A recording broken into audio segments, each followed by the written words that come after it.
Yes, Mr. Hodge. Commissioner, the next witness is Mr. Moore. Mr. Rich will be leading his evidence. Yes, Mr. Moore, could I just trouble you to stand a moment while I ask you first whether you'd prefer to make an oath or take an affirmation? An oath, thank you, Commissioner. Thank you. Can we swear the witness, please? Yep, certainly.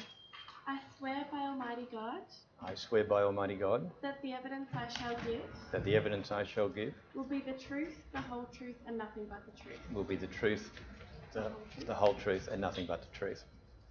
Thank you very much, Mr. Moore. Do sit down. Yes. What is your full name? Nicholas William Moore, And what is your business address, Mr. Moore? 50 Martin Place, Sydney. Are you attending this commission in response to a summons? Yes, I am. Do you have that summons with you, Mr. Moore? Yes, I do. Commissioner, I tender the summons to Mr. Moore. Exhibit 7.59, the summons to Mr. Moore. Yes. Mr. Moore, have you signed 2 statements in response to requests from the Commission? Yes, I have. Do you have both of those statements with you? I do. Is one of those statements headed Rubric 7-06 and dated 19 November 2018? Yes, it is. Are the contents of that statement true and correct? Yes, they are. I tender that statement, Commissioner, which has been given the ID number MGL 0043 0005 0001. That statement concerning rubric 7-06 becomes exhibit 7.60. I also tender the exhibits to that statement, Mr. Commissioner, subject to non-publication direction 419 that you made on the 14th of November. Those can form part of the exhibit, yes. Mr. Moore, is the second of your statements headed rubric 7-16 and dated 19 November 2018? Yes, it is. Are the contents of that statement true and correct? Yes, they are.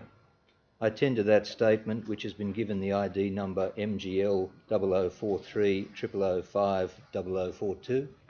That statement and its exhibits in relation to rubric 7-16 becomes exhibit 7.61. May it please the Commission. Thank you, very much. Commissioner. Thank you very much, Mr. Rich. Yes, Mr. Hodge. Thank you, Commissioner. Mr. Moore, you've been the Managing Director and CEO of Macquarie Group Limited since 2008. That's right. And you started at Macquarie in 1986. That's correct. You will be finishing as Managing Director and CEO at the end of next week. That's correct. And so by the time you finish with Macquarie, you'll have been there for 32 years. A little bit more, but yes, that's correct. And is that length of tenure at Macquarie usual or unusual for the institution? For the senior members of the Executive Committee, it's not unique. We have a number of other senior executives with a similar period of service. And do you have a view about how the longevity of senior executives at the company affects the culture of an organisation? Yes, I do. And what is your view? I think, certainly from our viewpoint, we very much see the relationship between the employees and the shareholders as a long-term partnership, and we are very focused on the long term.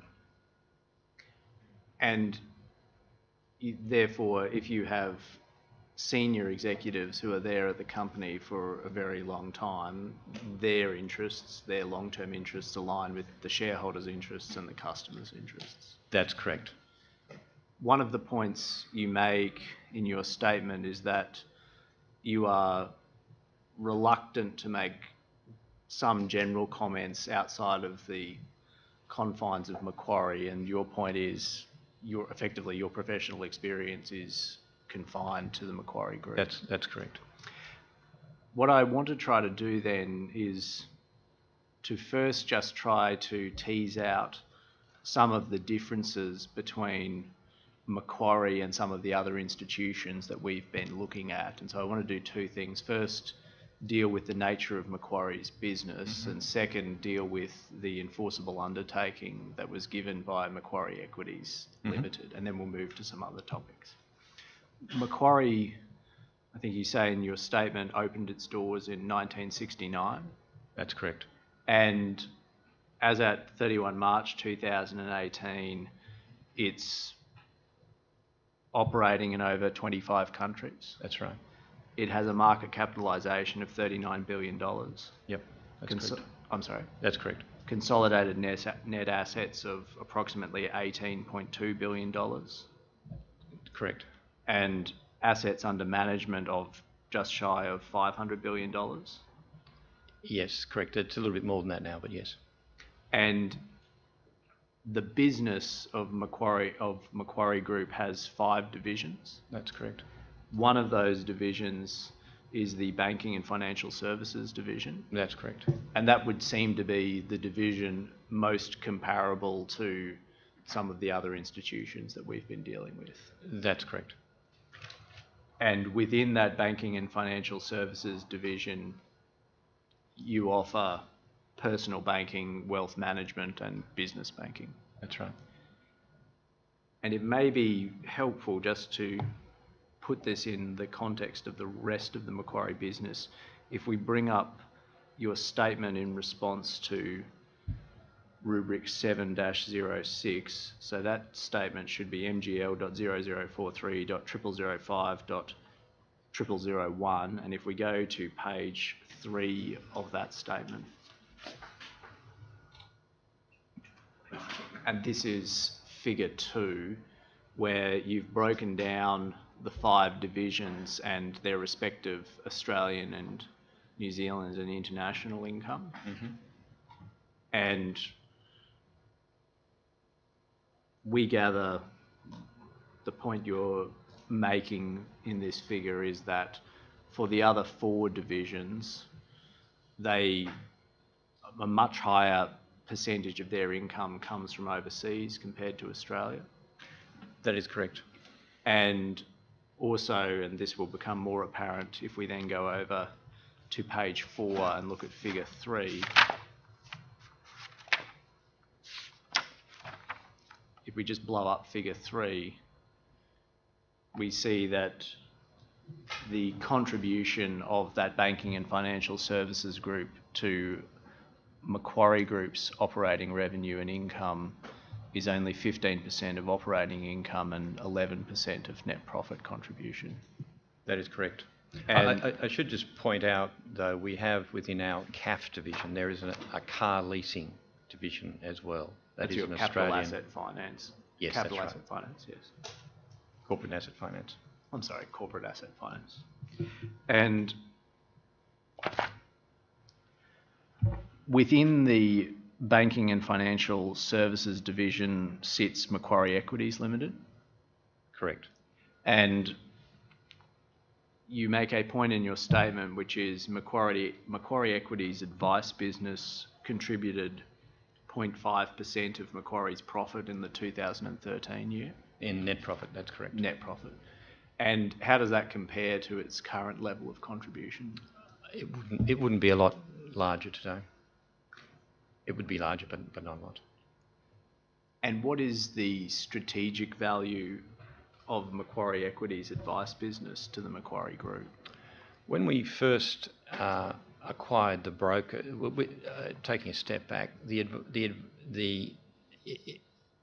business was a retail stockbroking business largely. It was built by buying a range of retail brokers around the country. And part of the thinking, part of the rationale back in the 90s when we acquired these brokers is it would be a good support for our wholesale equity capital markets business. So in our equity capital markets business, we underwrite capital raisings for companies and we then distribute it, and the view is that we had something to add to the retail market by being able to provide these sorts of issues to the market. So if you think about the competitors to the Macquarie Equities advice business, given that it's come out of those types of stockbroking routes, who would the major competitors be?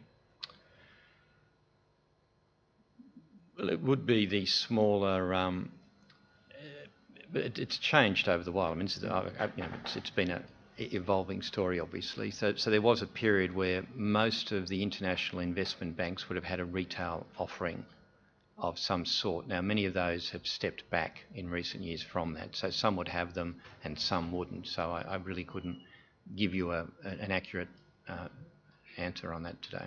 I understand.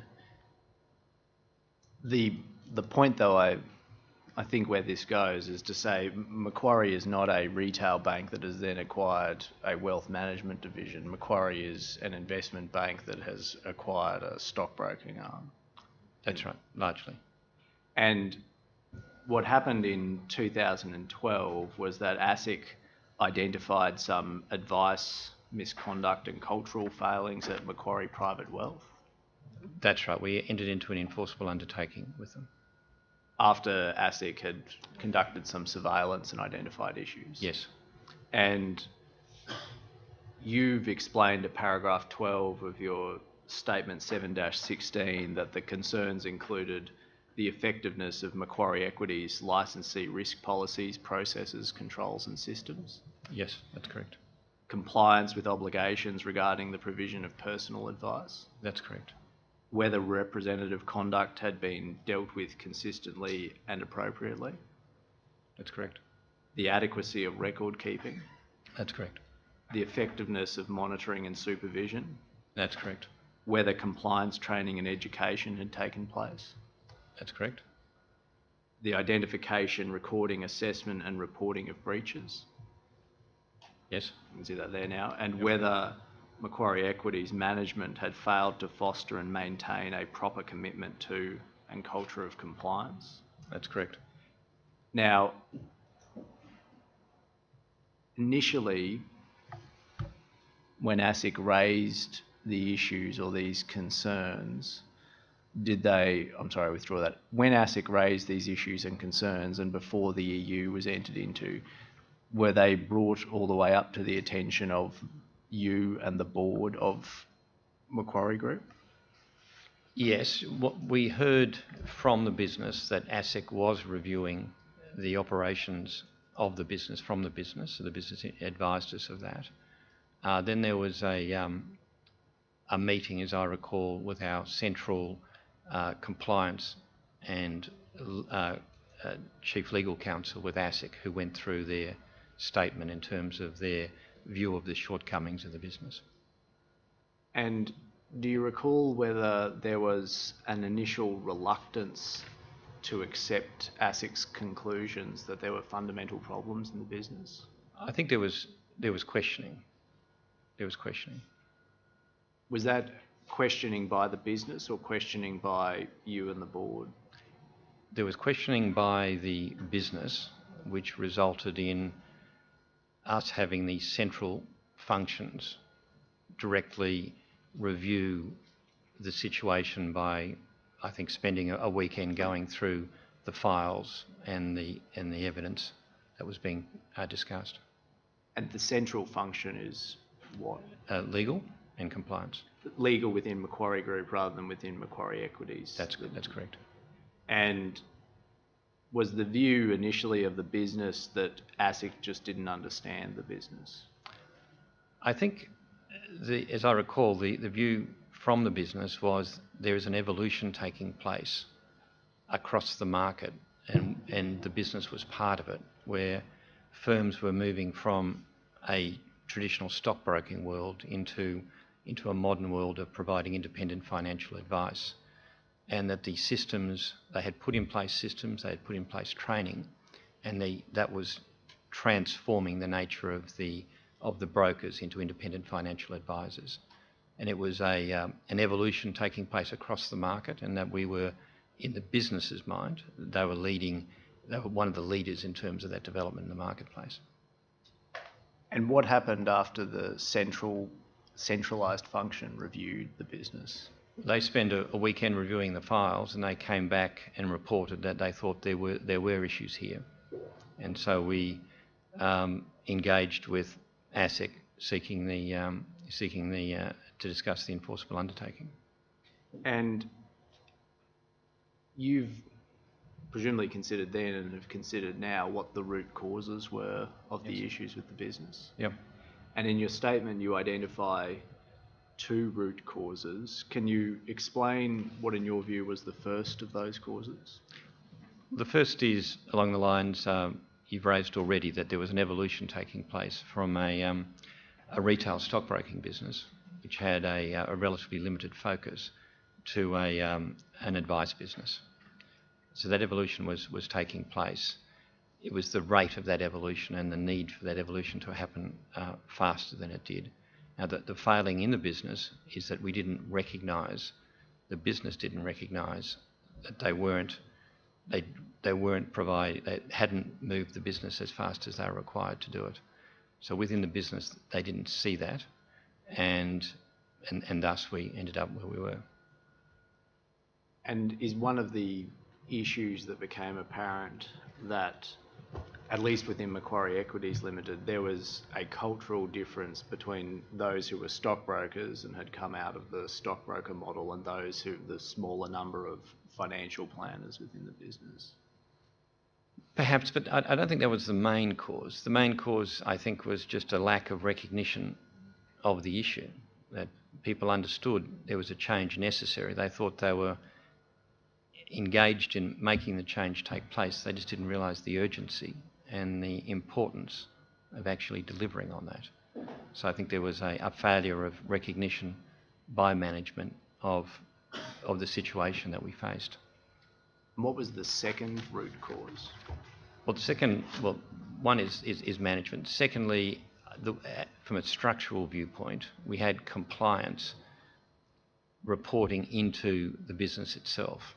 And that was a failure of design, that compliance should be independent of the business, so it can actually provide a challenge to the business of the way the business thinks about the world and the requirements they need to meet.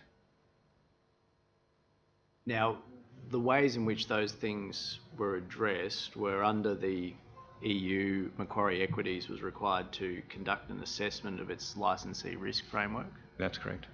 And what was the purpose, as you understood it, of assessing the licensee risk framework? To determine the risks that we had in the business by its very nature, and to see what we had in place to manage those risks and to identify the deficiencies between the risks that were there and the controls we had around those risks. And I think consistent with some of the points you've been speaking about, when those issues were, when the initial assessment occurred, it showed a number of problems in relation to risk, where there were risks that were very high and where the controls were weak. That is correct. And it may be helpful if we bring those up. Can we bring up Exhibit NM-04 tab 2 to the statement, which is 7-16, and the relevant pages we want to go to are .0119.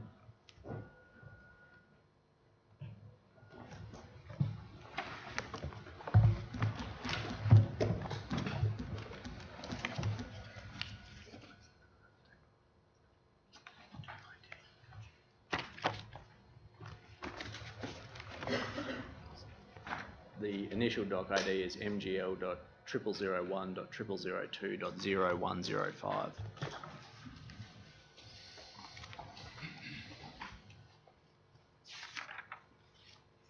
So this is the licensee risk framework assessment that was conducted in April of 2013 as required by the EU. So I believe. And if we go to page .0119,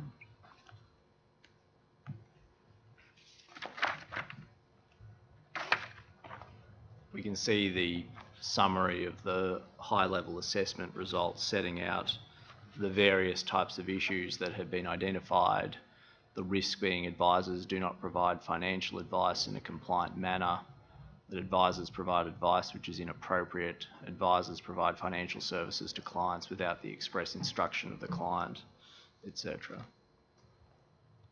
That's correct. And Macquarie also engaged Deloitte in order to undertake a risk culture review. That's correct. And that report also painted a concerning picture about the risk within the business. The risk culture, correct. And in your view, what did it show fundamentally about the risk culture within Macquarie Equities Limited? Well, there are a number of findings in the report. And these, I mean, I wasn't a direct recipient of the reports, but the story, I don't know if you are going to bring it up, but it's a pretty clear story of a lack of control, a lack of challenge. I think one of the expressions used is freedom without boundaries, that general nature of an environment. And the consequence then, having done this licensee risk framework assessment and also having the Deloitte report in relation to risk, was that Macquarie then went about attempting to make a number of changes in relation to the risk culture within that business. Certainly. And some of those changes were structural changes. That's right. There were fundamental changes to not just the culture, but all elements of the organisation. We changed the management, obviously, of the organisation. Pardon me. We changed compliance reporting. We made it report centrally. We embarked on a whole range of new systems, processes and procedures in terms of how the business managed itself. And of course, as part of the EU, we sought to compensate any clients who may have suffered. And I think in your statement, you summarise those changes as having, or there being three key changes. The first one you identify is the replacement of individuals within management within the business. That's correct, as I said, changing management, correct. And is it your view that the approach to risk being demonstrated by those individuals was different and outside of appetite compared to the approach to risk that, say, is demonstrated at the senior executive level within Macquarie Group? Well, we have no appetite for businesses failing to meet their regulatory requirements. And the response then in terms of consequences was, in a broad sense, you removed a number of individuals. That's correct. You let them go. That's correct. And specifically in relation to remuneration, and we'll come back to this in a moment, there was a remuneration consequence for the senior executive within the business. That's correct. And it may be that it'll be easier if we come back to that when we're talking about the particular way that Macquarie deals with that. But in a broad sense, the amount of variable remuneration that executive received in 2013 compared to 2012 halved in terms of profit share. Different levels of executives. The person responsible for this business specifically obviously lost their job. Yes, but the senior executive within... That is correct. Right. That is the person who suffered the halving of the profit share. And is the reason why changing the senior executives makes a difference because ultimately it's the most senior people within the business who have to set the tone from the top? That's correct, but it wasn't just the senior people. Obviously there was changes taking place throughout the organisation to reflect the changes that we needed. I understand. One of the other things that you did was to remove not just senior executives within that particular business, but you also removed advisors that when you reviewed their files, you considered that they'd engaged in some sort of unacceptable conduct. Advisors, managers, reviewers, people in the compliance function. And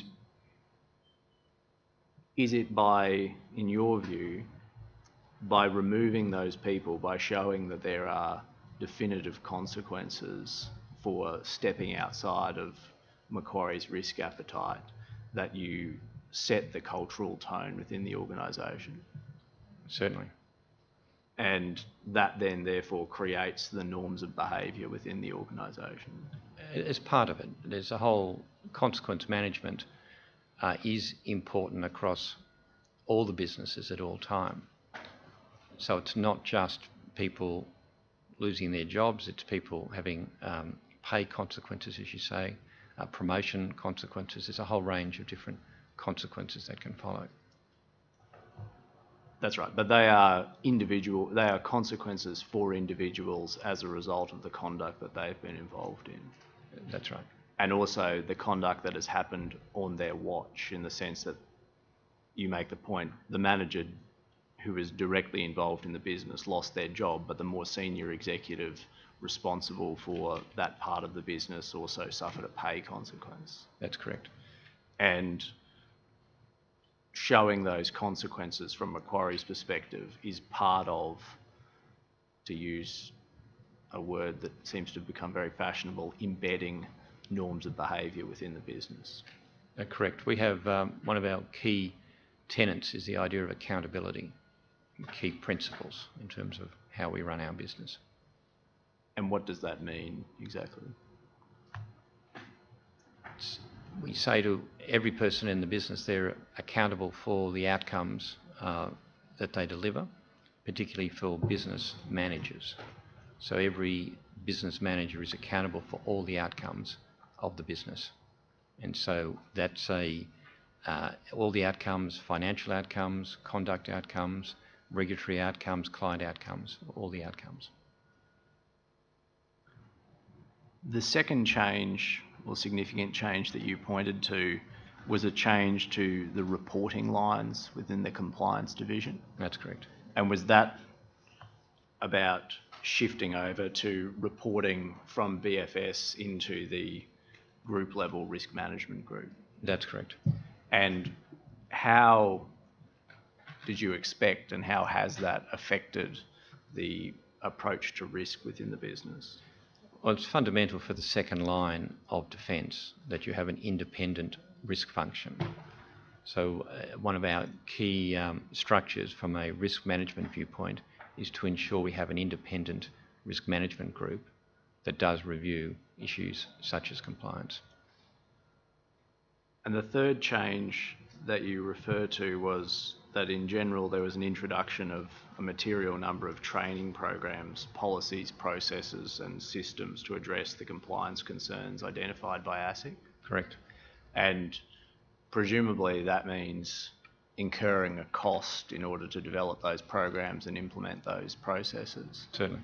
And the view of Macquarie was it was to make the business do what you wanted to do, you had to incur that cost. That was a necessary part of it. That is correct.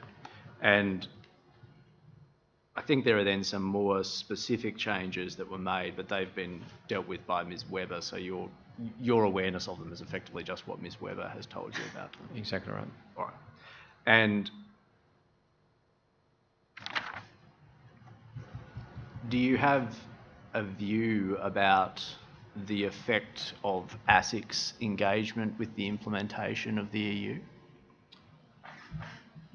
I think it was effective. And how exactly, you may not know, but how exactly was ASIC engaging with Macquarie during the 2-year period in relation to the implementation? I don't know directly, as you say, I wasn't engaged in that engagement, but I do know there were regular meetings between the group head, Greg Ward, who stepped up to take on the role of the enforceable undertaking as well as subsequently running the group.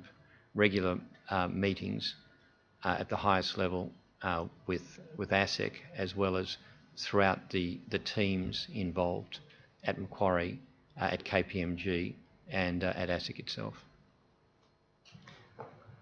The closure report, I think, was delivered in about 2015. Yes. And the closure report said that there had been a significant improvement in advisor compliance grades and quality of client records, and the improvements are embedded and sustainable. Correct. The outcome, though, wasn't that things stopped at that point. Macquarie Equities then engaged KPMG to complete some further work. And can you just explain to the Commissioner what the nature of that further work was? Well, it wasn't. I personally wasn't engaged with the discussion, but the documents, I think, that are part of the statement talk about the ongoing need to embed the changes and to review 12 months after the event that the changes had taken place. And so then there was a further report delivered, I think, in 2016 from KPMG talking about what the outcomes A transformed business, correct. of it had been, which, as you say, concluded the business had been transformed in terms of its approach to risk. And do you have a view now as to where Macquarie Equities is at in its dealing with risk, its culture of risk and its compliance? My understanding is it is fully compliant. We have recently an internal audit report that was positive. It had 2 medium issues that were identified and have been resolved.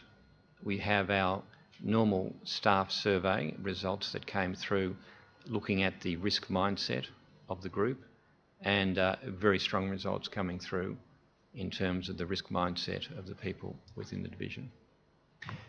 And when you reflect on it, what do you think would have happened if ASIC hadn't tapped Macquarie on the shoulder? It's a good question. I'm not sure. It was, as you suggest, with the benefit of hindsight, it was fortunate that it was brought to our attention so we could take the steps we did. If these types of problems arose in a business within the Macquarie Group now, do you think it's possible that they could be identified and addressed without the need for ASIC? Absolutely, absolutely. As we said before, the failing was at the not having an appropriate second line of defence. Given it reported into the business, sadly, it was not sufficiently objective to see the weaknesses.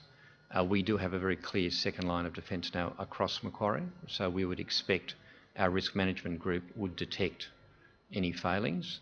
We've got a third line of defence, of course, as well, being internal audit, that hopefully would pick up an external any failings that weren't picked up through the second line. I want to move now, Mr. Moore, to a different topic, which is in relation to grandfathered commissions. In July of this year, Macquarie Equities announced that it would cease the payment of grandfathered commissions. You're aware of that? Yes. And that decision, you explain in your statement, was made by Greg Ward. That's correct. And Mr. Ward's role is what? He's the group head of banking and financial services.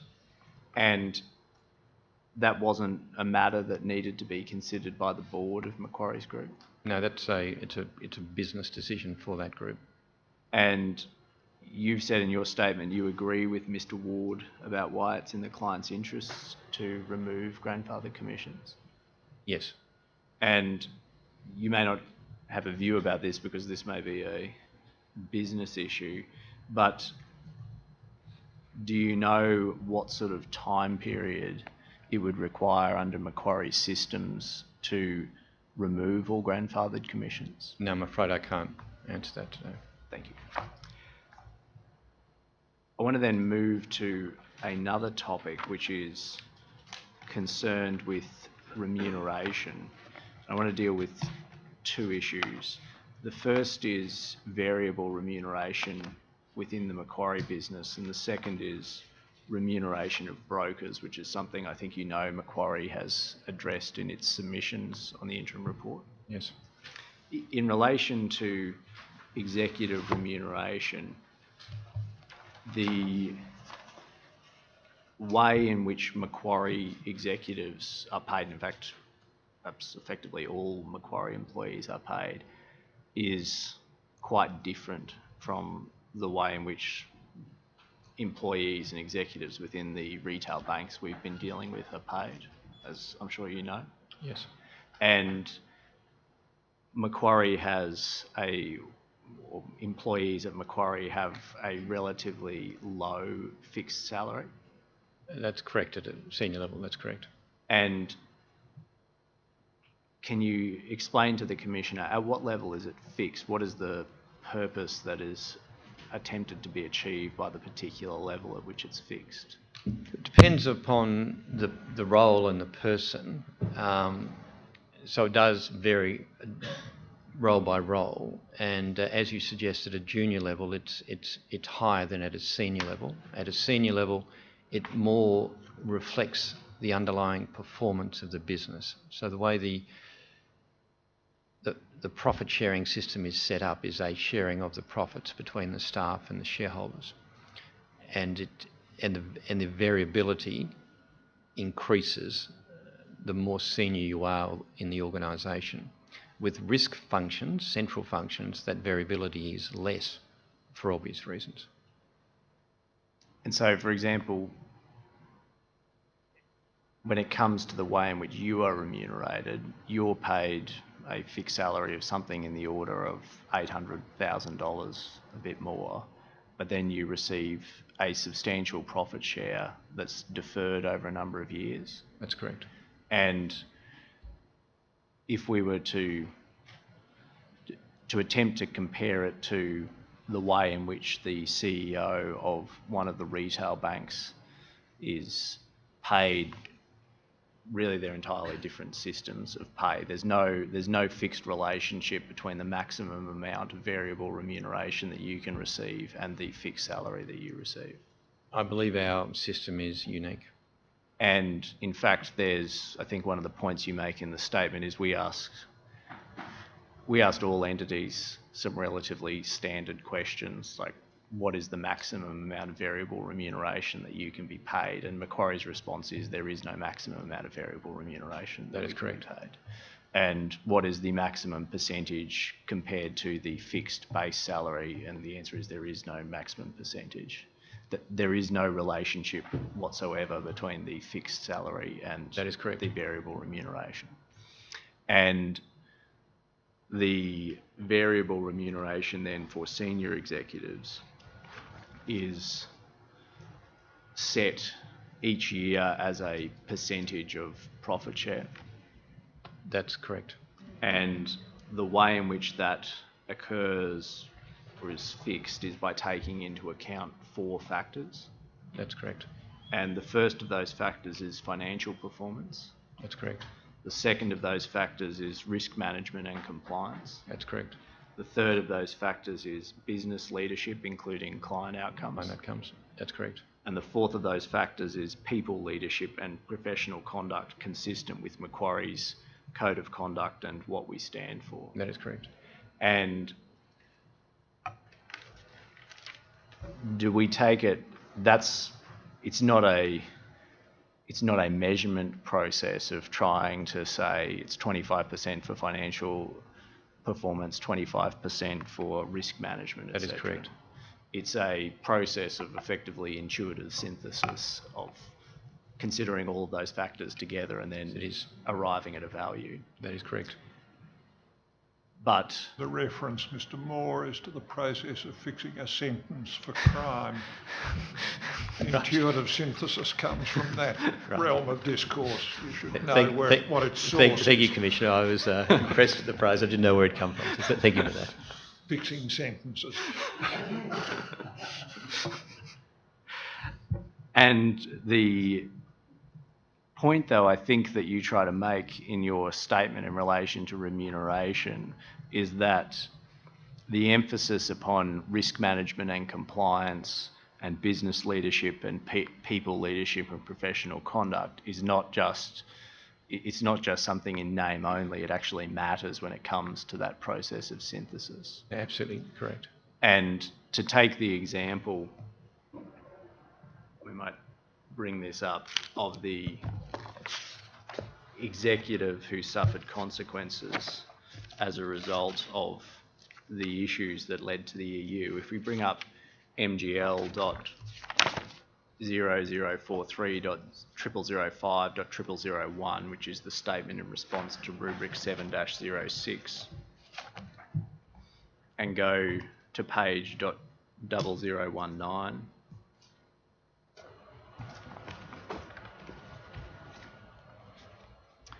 we see in paragraph 71, you explain that the group head of banking and financial services at the time that Macquarie Equities entered into the EU was a relevant senior executive.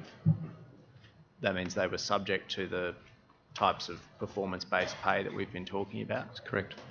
And notwithstanding that the net profit contribution of the BFS operating group for the year ending 31 March 2013 was 22% higher than compared to the preceding year, that group head's profit share allocation was halved. That's correct. And therefore that's a consequence not of intuitively or only focusing on financial performance, it's factoring in and taking into account all of these considerations. Correct.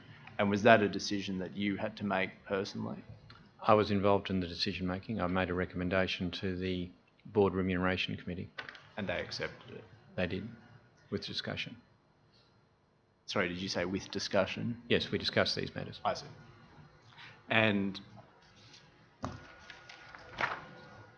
do you think that this approach of within Macquarie of there actually being remuneration consequences for senior executives where there is conduct outside of risk appetite, which would include any misconduct, is something that then affects the culture of the organisation? Certainly, absolutely. Because they would understand that there are actually direct consequences of doing so. Yes. And one of the other features of the Macquarie model in relation to pay is significantly deferred remuneration. That's correct. And I may get this wrong, but you have the most, as the CEO, the most extreme model or the most extreme rules, which are that 80% of your variable remuneration gets deferred. That's correct. And it gets deferred to years 4 to 7 after the period when it's allocated? Yes. I'm sorry, 3 to 7. Different elements to it, yes, but broadly. And the consequence then presumably is that, in Macquarie's view, accentuates the focus upon the long-term outcomes of decisions.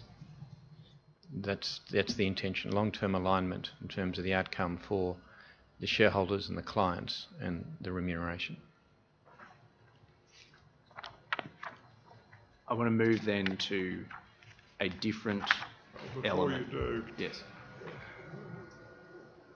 I understand the remuneration system is unique to Macquarie and it has been tailored for Macquarie and its businesses. What, if anything, is generalisable from the Macquarie experience? Are there either principles or elements of the remuneration model that Macquarie adopts that you think yield more generalisable ideas?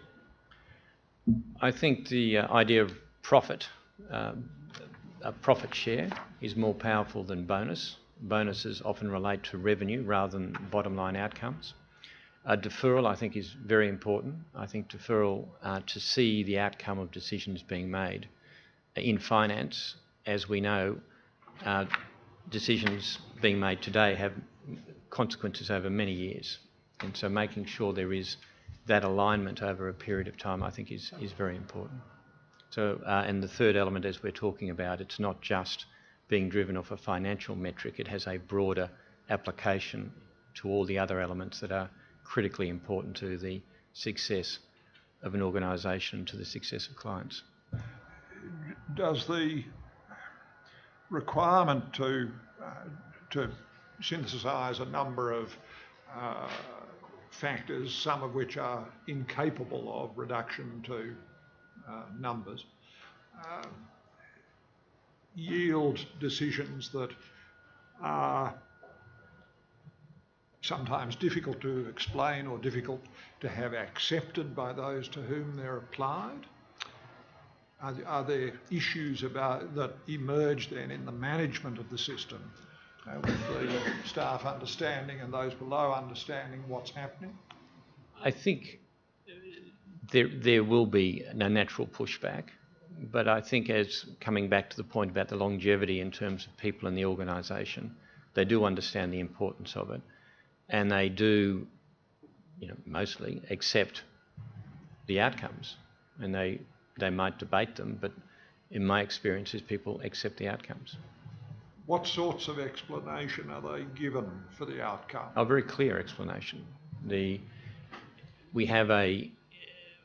With people who've been with you for a period of time, there's a precedent in terms of what they have seen in prior years, and if the events in the current year are different, you talk about those events in the current year.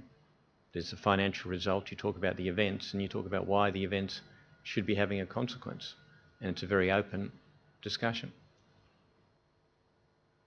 A recurring theme through these aspects of the discussion has been the retention of executives and the longevity of engagement. It appears that that's not necessarily a universal experience in some aspects of the industry. There seems to be a churn. As I said, our philosophy is very much this partnership one. We want people joining the organisation effectively to be committing for a long period of time, and we are set up on that basis, where decisions we're taking we will be living with, and they'll be living with. And that's, I think, throughout the organisation, that's certainly our hope and expectation. But again, is that capable of generalisation? Is it something to which entities generally, in your view, should be tending? Well, I think we see it across a number of different sorts of organisations, particularly in the private capital world, where people have an interest in the underlying business. From a financial sector viewpoint, I think when you look at a number of the larger international firms, they would have elements, very similar elements to what we're talking about for the senior leadership team. We're perhaps unique in having it go all the way through the organisation. And I think that's, you quite rightly ask, for more junior people, how does this apply, and how do they feel the connection with the underlying profitability, the underlying risk in the organisation. So this is why we have this key concept in terms of our organisation of accountability, that everybody in the organisation, no matter what role, have to actually feel they're accountable for the outcome that they deliver. And that consciousness, we think, is the greatest safeguard we have in terms of the long-term health of the organisation and the client outcomes. And that's we're constantly reinforcing in terms of staff training and staff review, that idea of accountability. Mr. Hodge. Thank you, Commissioner. Mr. Moore, the last topic that I wanted to move to then is in relation to mortgage brokers and broker remuneration. And Macquarie's submission in response to the interim report raises this issue. Can we bring up POL.9100.0001.0987? And then if we go to page 0011,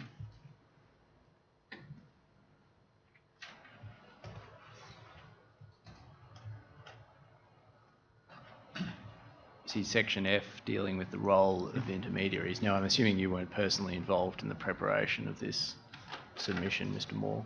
I have seen it, yes. And have you thought about and considered this issue of the role of mortgage brokers? Yes, I have. All right. So I just want to ask you some questions about that.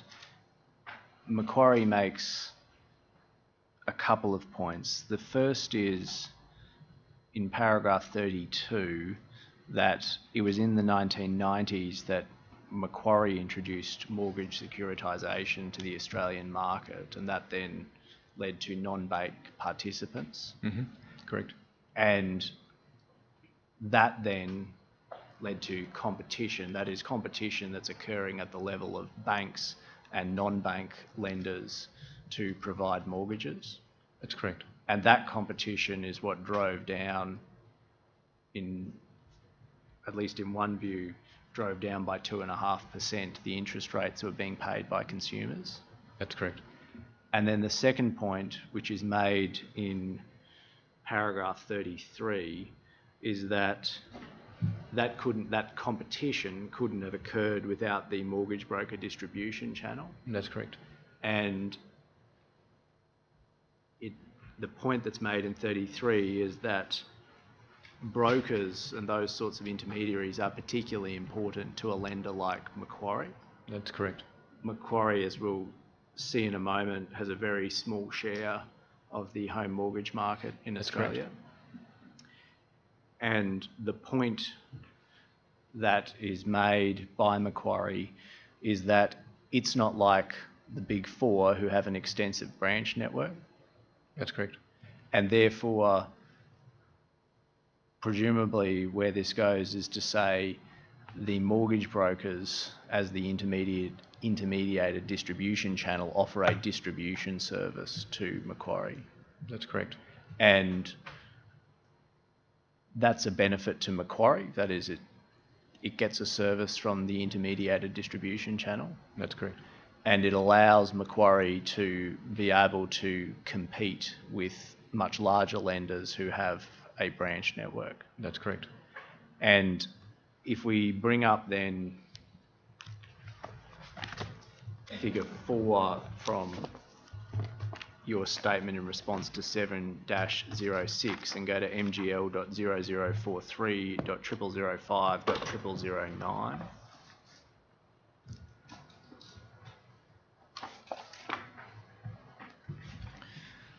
We see there you've, as part of your statement, set out a table which shows Macquarie Group's share of the domestic mortgages market. Yes. And at least as at August of 2018, it was about the 8th largest player in relation to mortgages. That's correct. But after the first 4, the Big Four, everybody else has a much smaller share of the market. That's correct. And presumably does not have the same branch distribution network as the Big Four.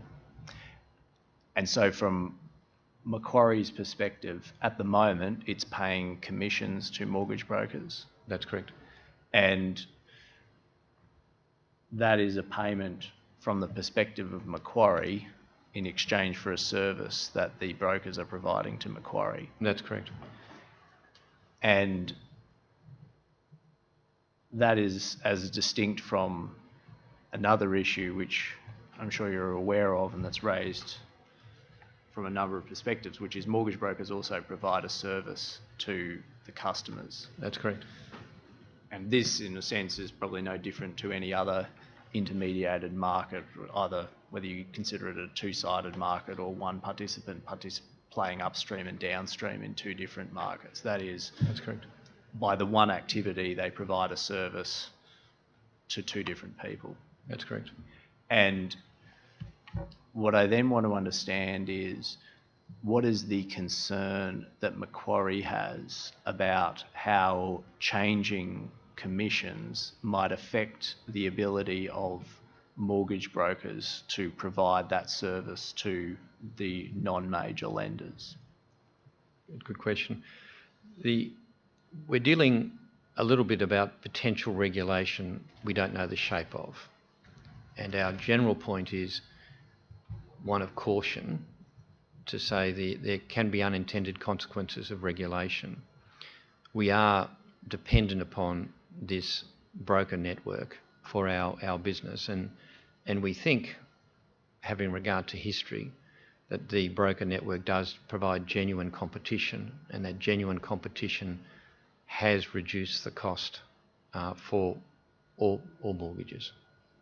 So our nervousness would be regulation could severely hamper that broker business, and so we're providing a note of caution in terms of any thoughts about changing the regulatory structure, that people think broadly about what the implications may be.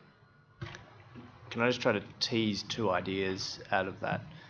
The first is, there can often be a misguided impression that competition is happening between the mortgage brokers and the bank, so that you would expect the mortgage, or potentially expect the mortgage brokers to be offering a lower interest rate than the interest rate that's being offered by the bank. I'm not putting that to you as true, but you understand that's an impression that people have. I would agree it should be very clear the role of the mortgage broker to the customer. I'm more for the moment just want to focus on the competition that's occurring, because I think the point that you are making is that the competition isn't happening between the bank and the mortgage broker. The competition is happening between banks, and the mortgage broker allows Correct. smaller banks to be able to compete with bigger banks. Correct, and banks to compete with banks. That's right. The large banks also, they're the largest user of the brokers, of course. And you wouldn't really expect that the banks would be offering a lower interest rate through the mortgage broker distribution channel compared to their own origination channel. That is, over time, you would expect that whatever rate they're offering, whatever any individual bank is offering, is going to be the same, whichever channel it comes through. Do you agree with that? I'd agree they have to meet the market, and if the broker will be sourcing offers, and if banks aren't meeting the market, they will not be receiving the business. So it's very simple in our circumstance. We need to meet the market if we are to do the business. Yes. I think it's the same, even though the other financial services organisation, the other banks may be far larger than ours, the need to meet the market is consistent. The point I'm trying to get at is it can be suggested that if there isn't a lower rate being offered by a mortgage broker compared to what is available by direct origination, that therefore means that the broker is failing to do the broker's job. But that, I'm suggesting, is not necessarily the case, and I'm interested in your view about that. Not quite sure of the point. The point of the broker or the market more broadly is to be bringing to light the different offers which change, and it's offers not just in terms of price, but terms and conditions, as we know, with long-term commitments are often even more important, and showing people the way through these situations, and it's not just the upfront price, but all the other circumstances around it is an important function. So I see the broker providing a market role in terms of being able to provide the different offers to the client base. Different offers between banks as opposed to a different offer, some secret offer that's only available by a bank through a mortgage broker. Different offer between banks, I imagine, and other providers of mortgage finance. And then the second point I want to try to understand is, from the perspective of Macquarie, if it's not paying, or if it's not able to pay commission, then the consequence is it's prohibited in one way from remunerating brokers for a service that the brokers are actually providing to the bank and that Macquarie sees value in. You agree with that? That's right. We have a direct to the market outlet, but it would be about 10% of our total mortgage volume. And what do you think would be the consequence if Macquarie was prohibited from being able to pay mortgage brokers any commission, or in fact make any payment to brokers, and the brokers were only able to obtain remuneration by charging a fee for service to the customer? Don't know, obviously would be speculating, but superficially it would not be, it doesn't sound as attractive as the current structure, but I'm guessing here. Attractive to whom? Doesn't seem as attractive to whom? To the, I think the expression used is the sticker shock of actually seeing the upfront fee. One of the other issues discussed, obviously, is whether fees should be upfront or over the life. And our position is we would like it, coming back to the alignment point, to reflect the value being delivered, which is over the life of the loan. So there is an issue, obviously, for if you have an offer without a broking fee versus with a broking fee. That makes a difference in the mind of the consumer. Economically, of course, the fee is being borne. I don't have any further questions, Commissioner. Yes, is there anything arising, Mr. Rich? Nothing, Mr. Commissioner. Thank you very much, Mr. Moore. You may step down. Thank you. Now, Mr. Hodge, where to from here? We adjourn, Commissioner, now until 2 p.m. 2 p.m. for Mr. Shipton. Mr. Shipton at 2. Yes, very well.